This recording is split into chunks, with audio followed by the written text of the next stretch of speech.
Most people see glass every single day and never once ask how it's made. That's about to change. What you're watching right now is molten glass, over 1,000 degrees, being shaped by bare hands, raw tools, and pure human skill. No machines, no shortcuts, no second chances. And in the next 9 minutes, I'm going to break down every single move you're seeing. Because once you understand what's actually happening here, you will never look at glass the same way again. Let's go. The first thing you need to understand about molten glass is this: it does not wait for you. The moment it leaves the furnace, the clock starts ticking. Glass at working temperature sits somewhere between 1,000 and 1,200 degrees Celsius. That orange glow you're seeing right now, that is the glass telling you it's still alive. The second it starts fading, the second it shifts from orange to red, your window is closing. Watch this artisan.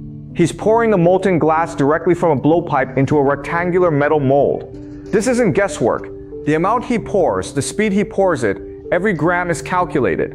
Too little, and the piece won't fill the frame. Too much, and it overflows and ruins the mold entirely. Now look at what comes next. Two glassmakers, working simultaneously, use flat metal spatulas to press and distribute the glass across the mold. They're not just spreading it, they are controlling the thickness at every point, making sure no section is thicker than another. Because in glassmaking, uneven thickness means uneven cooling, and uneven cooling means cracks. Then, the stamp. A heavy circular grid tool is placed directly on top of the still molten glass and pressed down. In a single motion, it imprints an intricate, radiating geometric texture across the entire surface. You only get one chance at this. Press too early and the pattern blurs. Press too late and the glass is already hardening and won't accept the impression. This is what separates a master glassmaker from everyone else. Not the tools, the timing. Now we move to something more delicate. The artisan is working with a glowing piece of molten glass on a rod, elongating it, pulling it flat against the work surface. He's creating what will eventually become a decorative glass leaf. But this isn't just a flat piece of glass. Every leaf needs texture. Every leaf needs to look alive. Watch how he uses a heavy metal stamp, the underside shaped like a fine-tooth comb, and presses it repeatedly across the surface of the cooling glass. Each press imprints dozens of parallel vertical lines, perfectly spaced, mimicking the natural veining pattern you'd find on a real leaf. Here's what most people don't realize. The glass has to be at exactly the right temperature for this. Too hot, and the lines melt back together the moment the stamp lifts. Too cool, and the glass fractures under the pressure. The artisan is reading the glass. He's feeling the resistance through the tool. He's watching the color. He's making hundreds of micro decisions per second that no instruction manual could ever fully teach. When he's satisfied, he lifts the piece up toward the light. This is the quality check. He's looking for consistency. He's looking for depth. He's looking at the way light passes through the texture. Because a glass leaf isn't just decorative, it's an instrument of light. If it passes inspection, and it does, it moves to the next stage. Now things get even more precise.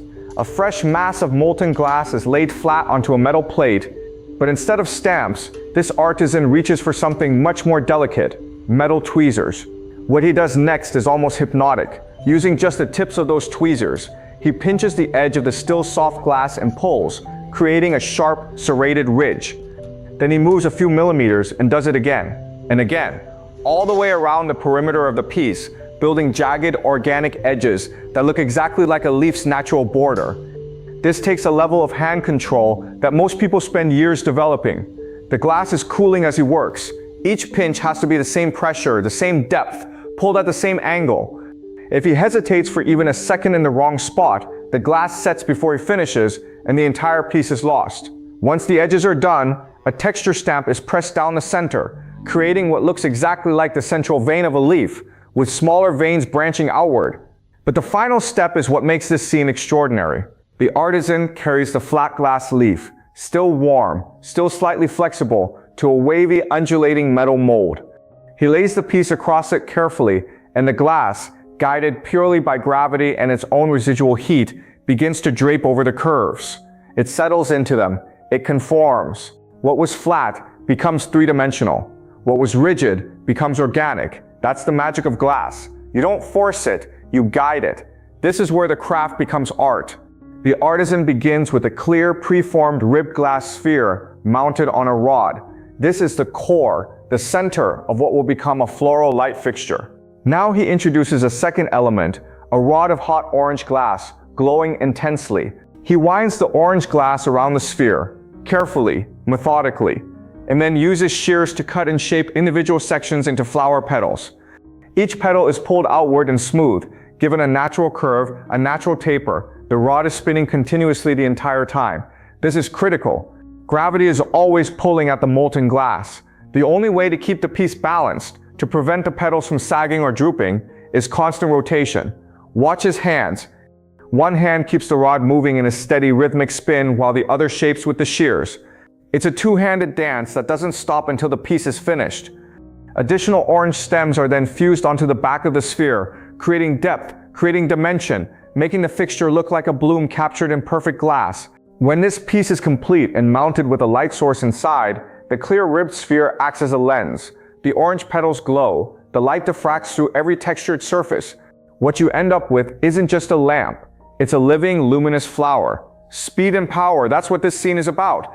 A large mass of glowing glass, we're talking about a serious amount of molten material here, is brought to a flat, ash-covered metal workspace. The ash is not accidental. It prevents the glass from sticking. It creates a buffer that allows the piece to cool without bonding to the surface. The artisan presses a heavy circular weight down onto the glass, flattening it into a wide disc. But a flat disc isn't finished. It needs texture. It needs character. Out comes a large wheel-like stamp. This one designed to imprint radial lines emanating from the center of the disc outward in all directions. A single decisive press is all it takes. The pattern appears instantly, perfectly symmetrical, perfectly centered. Now look at the transfer. The artisan uses a massive shovel tool to lift the finished disc and carry it smoothly to the next workstation. The piece is still extremely hot. One wrong move, one slight tilt at the wrong angle, and the glass slides, warps, or drops. He doesn't rush. He doesn't hesitate. He moves with exactly the speed the moment requires. No more, no less. This is where individual craft becomes collective effort. A massive sheet of molten orange glass is poured into a wide flat frame. This isn't a small piece anymore. This is architectural scale glasswork. The kind of material that eventually becomes decorative wall panels, large light installations, design centerpieces in commercial spaces. Multiple artisans converge on the table simultaneously, each with a large spatula, each responsible for a section of the glass. They work outward from the center, distributing the material evenly across every corner of the frame. Then the grid stamp, larger than anything seen so far, is applied with combined pressure from multiple hands. The result is a perfectly textured sheet of glass, uniform from edge to edge. But they're not done. Watch what happens next. The finished sheet, still warm enough to be flexible, is lifted carefully and draped over a large cylindrical arched mold. The glass bends. It curves. It takes the shape of the arch and holds it. What started as a flat, formless mass of molten material is now a precisely shaped, beautifully textured architectural glass panel, ready to be installed, ready to transform a space.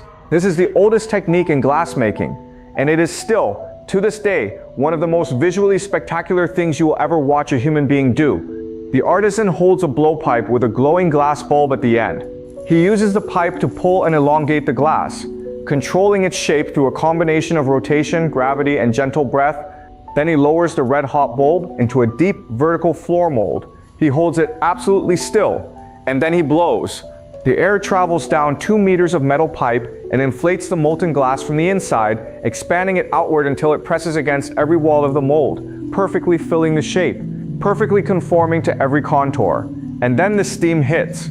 The moment the hot glass contacts the wooden or water-treated walls of the mold, a massive eruption of thick white steam blasts upward, surrounding the artisan completely. This is the moment of transformation, the exact second the glass stops being fluid and starts becoming solid. When the mold opens, a finished vessel emerges, shaped from the inside out, formed by nothing more than human breath and ancient technique. Everything you've seen so far has been impressive. What happens in this scene is on a completely different level. A master artisan stands at his workbench with a glowing mass of glass on a rod. No mold, no stamp, no frame, nothing but his hands, his tools, and decades of accumulated knowledge. What he creates, in real time, in front of the camera, with nothing but tweezers and shears and fire, is a horse. Watch the sequence. First the legs, 4 precise pulls with the tweezers. each one drawing out a thin column of glass at exactly the right angle, exactly the right length. Then the torso, shaped and balanced so the piece doesn't topple. Then the tail, a single fluid pull that somehow communicates motion and life. Then the mane, delicate, textured, individual.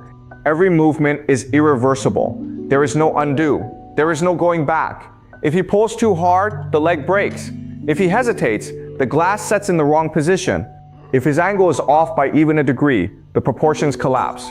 And yet, with breathtaking calm, he completes the sculpture. He shears the horse free from the rod. It stands, upright, on its own hooves. A fully realized animal, frozen in glass, born from fire. The camera pulls back to reveal an entire row of these horses, in different colors and slightly different poses, and it becomes clear that this isn't a single miraculous achievement. It is a practiced, repeatable, extraordinary skill. And now, after everything you've seen, you finally understand what all of it was for. A grand crystal chandelier fills an entire frame, suspended above a scenic window. Every element, every textured piece, every shaped component was made by hands like the ones you just watched. A modern organic light fixture glows in a luxury showroom. The curves, the textures, the way light bends through every surface, all of it born from the techniques you've just witnessed. Sleek textured glass panels line the walls of an upscale lobby, catching light, diffracting it, turning an ordinary corridor into an experience. This is what mastery looks like when it finds its final form. Not a machine, not a factory line. Hands, fire, glass, time, crafted by hands, cherished by hearts. If this video showed you something you've never seen before, leave a comment below. And if you want to see more of the world's most extraordinary human craftsmanship, subscribe, because we're just getting started.